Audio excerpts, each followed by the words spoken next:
If your mind's not right, nothing else will be. You could have all the money in the world, all the connections, all the resources, but if your thinking is broken, you'll blow it every single time. That's the harsh truth most people don't want to hear.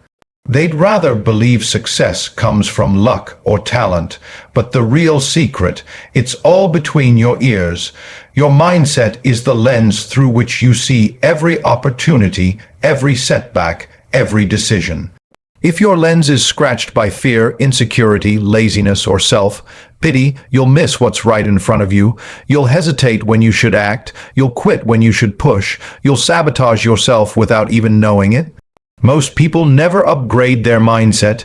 They treat it like a fixed feature, something they were born with. I'm just not good at that, they say, or that's just the way I think. Nonsense, your mind is a muscle. And like any muscle, it can be trained, stretched, strengthened, or left to rot. The choice is yours, but it starts with awareness. You can't fix what you won't admit is broken. You've got to stop feeding your brain junk. Just like your body breaks down on a diet of fast food and soda, your mind breaks down on a diet of negativity, drama, and distraction. Think about what you're consuming. Are you spending hours scrolling through highlight reels of people's fake lives? Are you watching content that makes you feel small, jealous, or numb? That's mental poison, and you're drinking it daily. You need to protect your mental environment like your life depends on it, because it does. Start replacing the junk with value. Read books that challenge you. Listen to podcasts that expand your perspective. Watch people who've built what you want to build, not because they're perfect, but because they've walked the road. Surround yourself with ideas that stretch your thinking, not shrink it, and let's talk about beliefs, because your beliefs are either your prison or your power.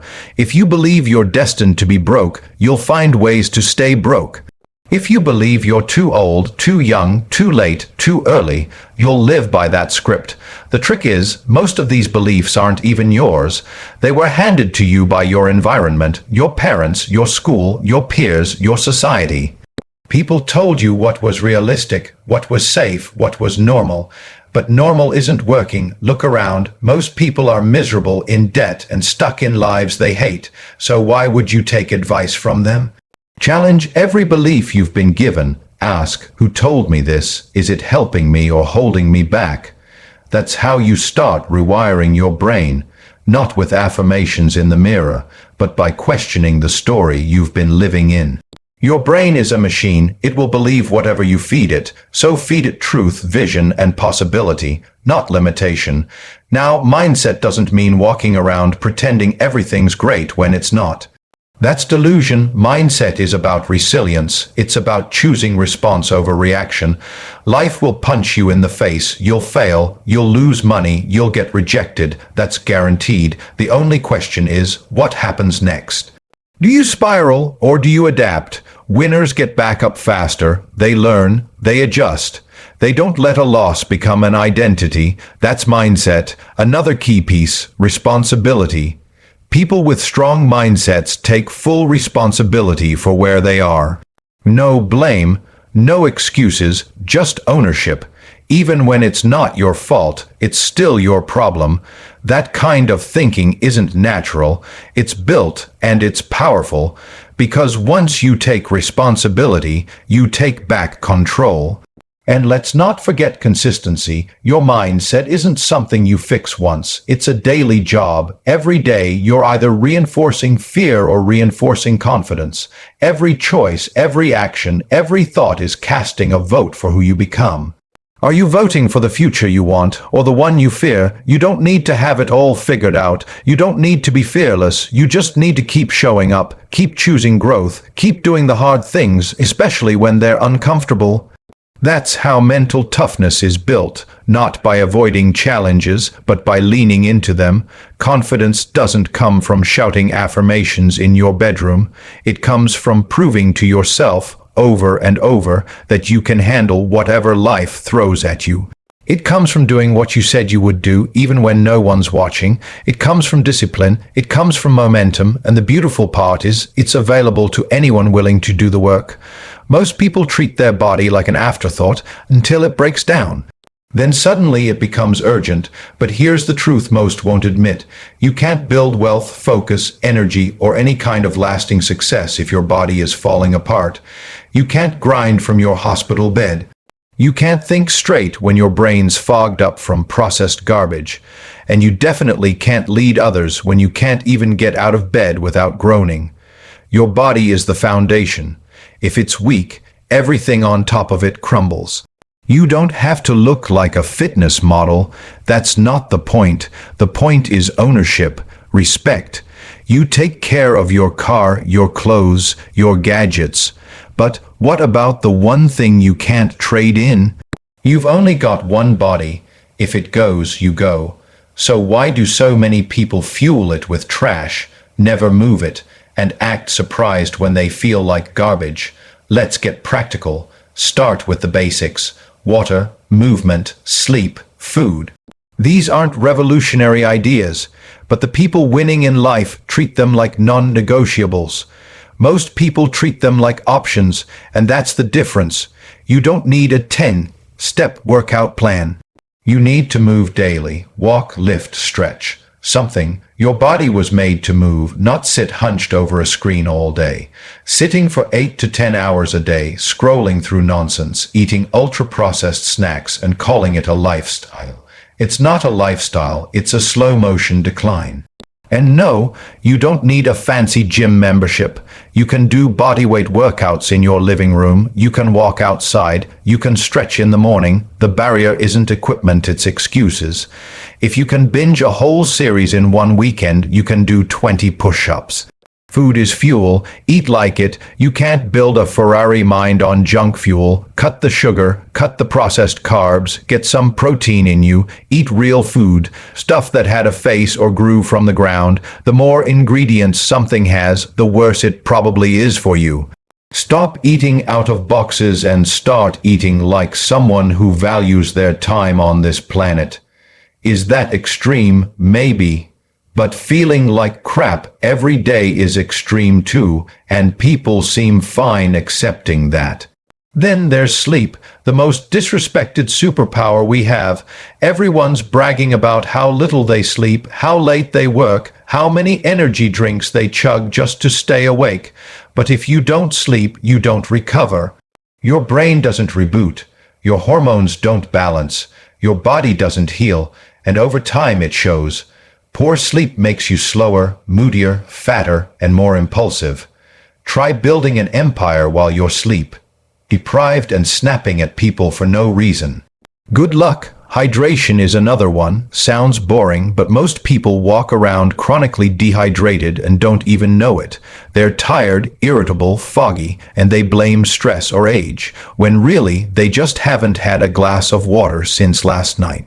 Start your day with water, not caffeine. Track it. Prioritize it. Your body will thank you with more energy, better skin, and clearer thinking. Let's also address posture and physical presence. You ever notice how winners carry themselves? Upright, alert, present. That's not accidental. That's trained. Posture affects confidence. Movement affects mood. The way you stand, sit, walk. All of it feeds back into your mental state. Slouch around like life is beating you and your brain believes it. Stand tall, breathe deep, move with purpose, and everything changes. You can fake it till you make it, or better yet, train until you don't have to. Mental health and physical health are not separate. They're linked. Your gut health affects your mood. Your sleep affects your focus. Your exercise routine affects your confidence. Stop thinking you can solve your anxiety and depression with willpower alone while neglecting your body completely. Get moving, clean up your food, sleep better, and then see how you feel. The truth is, a healthy body gives you an edge. More energy means more time to create, more discipline to follow through, and more resilience when things go wrong.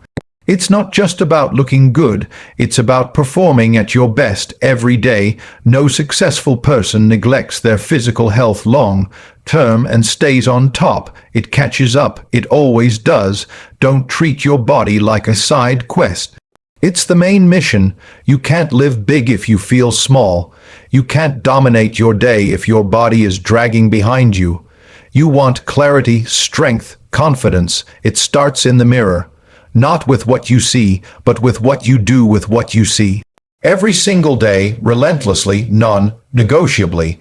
Time is the one thing you can't get back. You can lose money and make it again. You can mess up an opportunity and create a new one, but time, once it's gone, it's gone. And yet, most people throw it away like it's worthless. They waste hours every day on distractions, then complain they don't have time to build their dreams. The truth, it's not that you don't have time. It's that you're not using it right. You get 24 hours a day, so does everyone else. The difference between people who are stuck and people who are successful isn't time. It's how they manage it. Successful people treat time like money. They invest it, they protect it, they track it. Average people spend it like loose change, scrolling here, chatting there, procrastinating everywhere. One of the biggest mistakes people make is not knowing where their time actually goes. They assume they're busy because they feel tired. But being tired doesn't mean you were productive. It just means you were doing a lot. There's a difference between motion and progress. Spend 30 minutes tracking your day, where every minute goes, and you'll probably find a pile of wasted hours disguised as activity. Start thinking of time as your most valuable asset. If someone came into your house every day and stole $200, you'd freak out. But if someone or something steals 2 hours of your day every day, you shrug it off. Multiply that over a year and you've just lost over 700 hours. That's over 29 full days, a whole month gone because you didn't value your time.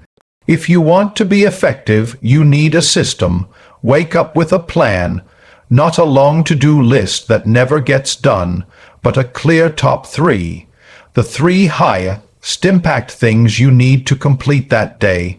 Do those first. Don't start your day checking emails or scrolling social media. That's how you hand your agenda over to someone else. Own your morning or your day owns you, and let's get one thing straight. Being busy doesn't mean you're making progress. People love to brag about how busy they are. Meetings, calls, errands, but busyness without direction is just a distraction.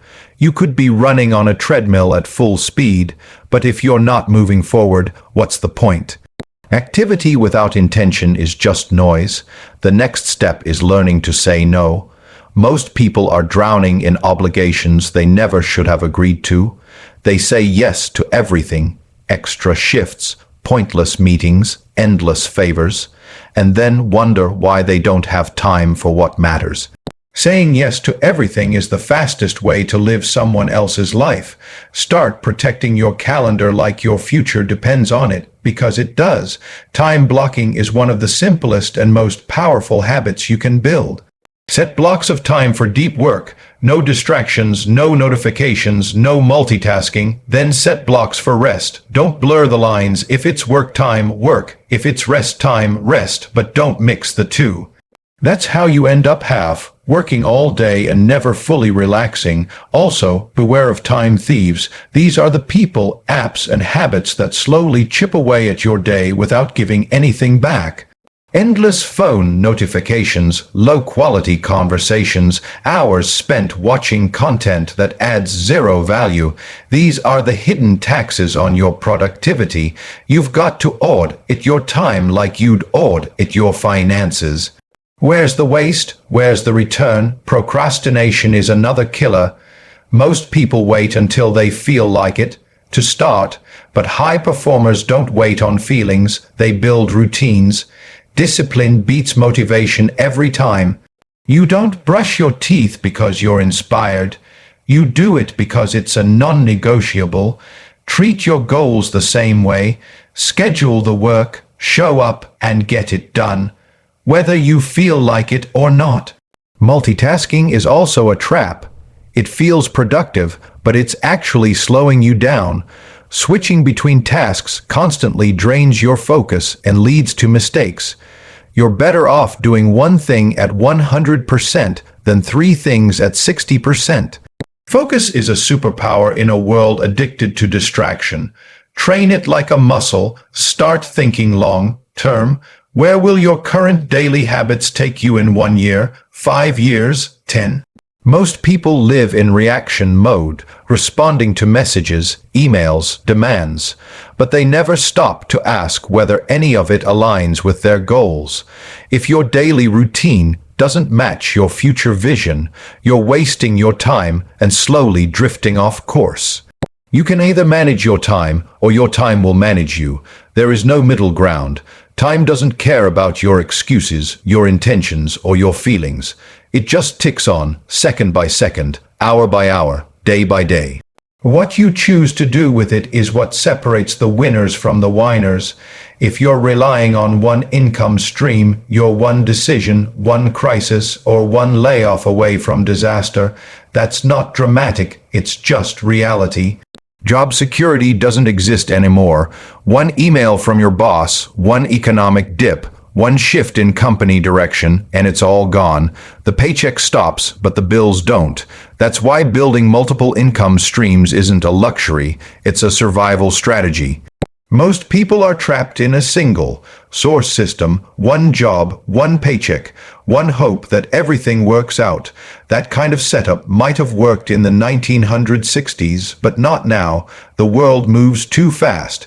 Technology shifts, industries evolve, companies vanish overnight. If your entire financial life is tied to one employer or one skill set, you're gambling with your future. You need to stop thinking like an employee and start thinking like an owner.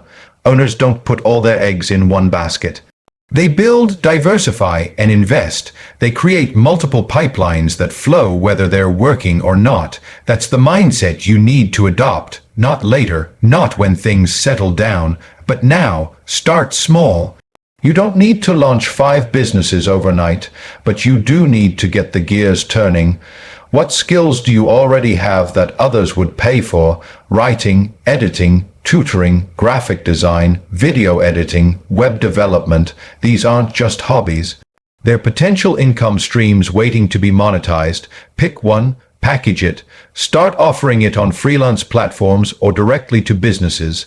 Then think about assets that earn while you sleep. That's the holy grail. You want to separate your time from your income. Passive income isn't completely passive. It takes work up front.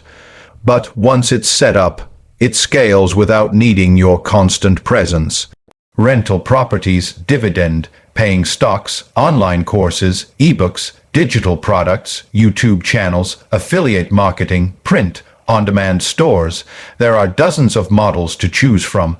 The key is picking one and sticking with it long enough to see results. You'll hear a lot of people say, that stuff's saturated. Good, that means it works. The real issue isn't saturation, it's execution. Most people try a side hustle for 2 weeks, don't get rich and quit. But people who win in this game understand the long-term game. They stay consistent when others lose patience. They reinvest instead of blowing their first profits on flashy toys. They build systems instead of chasing trends. Don't just chase income, build infrastructure. That means automating parts of your business, using software, hiring help when it makes sense, and constantly asking, how can I do this smarter, not harder? The guy making real money online isn't the one doing everything himself. He's the one who built a machine and got out of the driver's seat. Another key point, keep learning. Income streams require skill, and skill requires effort. The more valuable your skills, the more you can charge. The more you know about marketing, copywriting, sales, branding, automation, and investing, the easier it is to grow your income streams. Don't wait for someone to hand you the knowledge. Go get it. Buy the books. Watch the tutorials, take the course, ask questions, figure it out. You also need to understand that income stream diversification isn't just about making more, it's about protecting what you've built. If one stream dries up, the others keep flowing. It gives you leverage, freedom, and options. You're not stuck begging a boss for a raise. You're not panicking when one product doesn't sell. You've got backup. You've got control. Let's be clear, multiple income streams don't just fall into your lap. They take hustle, especially in the beginning. You'll work nights. You'll sacrifice weekends. You'll grind when others are relaxing. But while they're watching Netflix, you'll be building cash flow. And that cash flow is what gives you breathing room, freedom, and ultimately financial independence. Most people think they need to win the lottery to be rich. They don't. They need discipline and multiple flows of income. When one stream pays the bills, another builds wealth and another funds investments. That's when you stop surviving and start thriving. But none of that happens unless you treat your time like money and your free hours like opportunity. You don't need permission. You don't need perfect timing. You don't need to be a genius. You need to start. Pick one income stream and build, then build another, then another, stack them, layer them, reinforce them. If you're earning $3,000 from your job and another $1,000 from freelancing and another $500 from a digital product and another $300 from dividends, you're not rich, but you're safer than 90% of people out there. And safer means smarter, smarter means freer, freer means you control the game instead of being played by it. If you're serious about building something big, wealth, success, legacy, you can't do it alone. You might start alone. You might grind for a while with no support, no validation, no backup. But at some point, if you want to reach the next level, you're going to need people, the right people, because your network isn't just who you know, it's who you become. Look around. The people closest to you are shaping your habits, your mindset, your income, and your belief system. You hang around 5 broke people. Don't be shocked when you're the 6th. You hang around 5 complainers. You'll start seeing the world through a victim lens. Energy is contagious. Attitudes spread, and so does mediocrity. Most people never audit their circle. They hang out with the same crowd out of comfort, out of habit, or out of guilt. They tolerate low standards and lazy thinking because it's familiar. But success doesn't grow in comfort zones. It grows in challenge, in pressure, in proximity to people who are playing at a higher level. If the people around you don't inspire you, push you, or challenge you, then they're not your circle, they're your cage. And as harsh as that sounds, it's true. You don't owe anyone your potential. You don't owe anyone your ambition. Your job isn't to make everyone else comfortable while your dreams rot in the corner. Your job is to rise, and then reach back when you've got something real to offer. Start curating your environment with intention. Follow people who are actually doing what you want to do, not just talking about it online. Listen to those who have receipts, not just opinions. Read books written by builders, not theorists. Attend meetups, webinars, conferences, whatever it takes to get into rooms where your excuses don't stand a chance. Networking isn't about business cards and small talk. It's about value exchange. You don't connect with high-level people by begging for help. You connect by being valuable. Learn skills, be useful, show up with solutions, not just problems. The fastest way to get into better rooms is to become someone people want in the room. And don't wait for someone to open a door for you. Build your own, reach out, send DM, comment with substance, offer to help without expecting a payout. Most people never build a network because they're too scared of rejection. Newsflash, being ignored isn't personal. It's just part of the game. Send 50 messages and maybe 3 people respond. But those 3 could change your trajectory forever. Start close. Look around at who's within arm's reach that you're underestimating. That quiet guy at your job who reads books at lunch. He might be building something after hours. That woman in your class who always shows up early, she might have connections you don't know about. Opportunity doesn't always wear a name tag. Sometimes it's hidden in people you haven't taken the time to get to know. Now let's be real, not everyone deserves access to you. As you grow, you'll attract leeches. People who want your energy but don't offer anything back. You've got to be selective. Protect your time and your mental space like your future depends on it. Because it does. A toxic friend can drain months of progress. A bitter relative can plant seeds of doubt that take years to unlearn, but the right person can unlock a level you didn't even know existed. One introduction, one conversation, one person who sees your value before you fully see it yourself. That's the power of a strong network. It multiplies your opportunities. It shortens your learning curve. It pushes you to rise. Your network isn't just about income, it's about identity.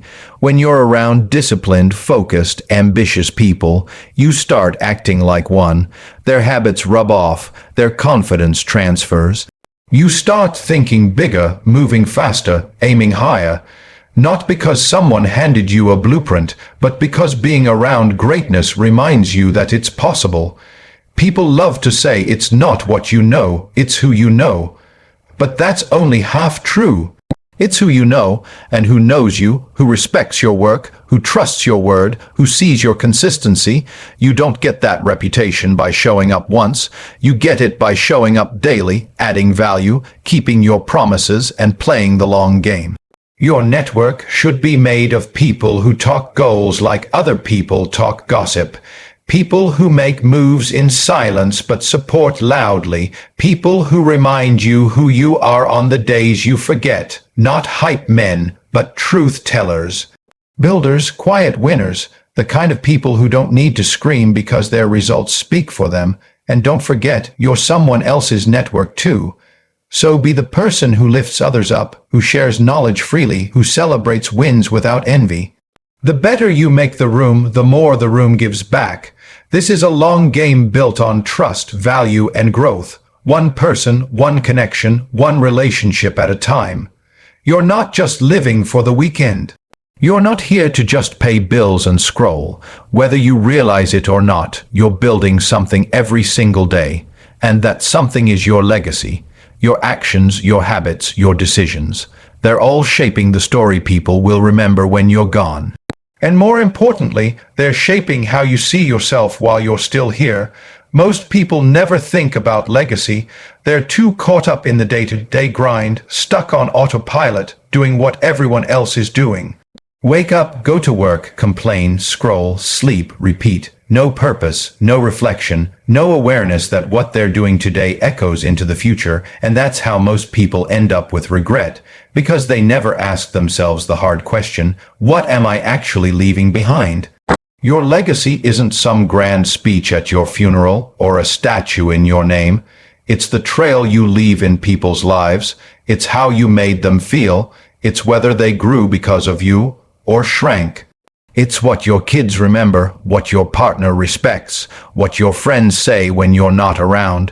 You're writing that script every time you choose kindness over ego, discipline over laziness, responsibility over excuses. And it's not just about people, it's about the work. What are you creating that lives beyond your daily routine? A business, a body of work, a message, a mindset. Are you leaving behind systems that help others thrive? Products that solve problems, ideas that inspire someone else to start, or are you just consuming, reacting, surviving, hoping someone else will figure it out? The brutal truth is this: most people don't leave a legacy because they live reactively. They live small, think short term, and avoid discomfort. They don't ask, what impact am I making? Because that question comes with responsibility, and responsibility is heavy. But if you're serious about building something that lasts, you have to carry that weight. Not once, not sometimes, daily. Legacy doesn't come from perfection. It comes from intention. You don't need to be flawless. You need to be consistent. You need to show up for your values even when no one's clapping. You need to build character in the dark so it shows up in the light. That means being the kind of person who honors their word, who owns their mistakes, who does what's right when it's inconvenient. It also means understanding that your legacy is being shaped even when you're not on. Every quiet decision matters. The way you treat a stranger, the way you speak to a cashier, the way you act when no one important is watching. Legacy isn't built in moments of spotlight. It's built in moments of silence. It's not what you say about yourself, it's what others feel because of you. Don't wait to be rich to think about legacy. That's backwards. Legacy isn't about how much money you made. It's about how you made your money, what you did with it, and who you helped along the way. Some people die with millions in the bank and no one shows up to their funeral. Others leave behind a ripple effect that changes generations, with far less cash but far more purpose. Think about the values you're passing down. If you've got kids, what are you modeling for them daily? Do they see grit or excuses, discipline or distraction, integrity or shortcuts? You're not just raising a child. You're raising someone else's future boss, partner, parent, or friend. That's legacy. Your habits don't just affect you, they echo. And if you don't have kids, legacy still matters. You're affecting people with your presence, your work, your attitude. There's someone watching you, learning from you, copying you, whether you realize it or not. You don't have to be famous to be influential. Some of the most powerful legacies are invisible until years later, when a student, a stranger, a follower says, "That person changed my life." You also need to think long-term with your actions. Are you building systems that last beyond you? Are you investing in people who will carry the torch after you're done? Are you teaching, documenting, mentoring, or just hoarding knowledge? Your legacy multiplies when you pour into others. The smartest people don't just get results, they teach others how to get them too. And don't fall into the trap of thinking legacy starts when you've made it. It starts with how you live today, how you treat your morning, how you manage stress, how you handle success and failure. It starts with showing up when it's hard, doing what's right when it's unpopular, and making decisions that your future self would be proud of. Legacy is also about removing the poison, the grudges, the ego, the bitterness. You don't leave behind greatness if you're walking around angry at the world. Let go of what's holding you down so you can rise. So others can rise with you. Your presence should lift the room. Your choices should raise the standard. Your life should mean something bigger than just comfort and survival.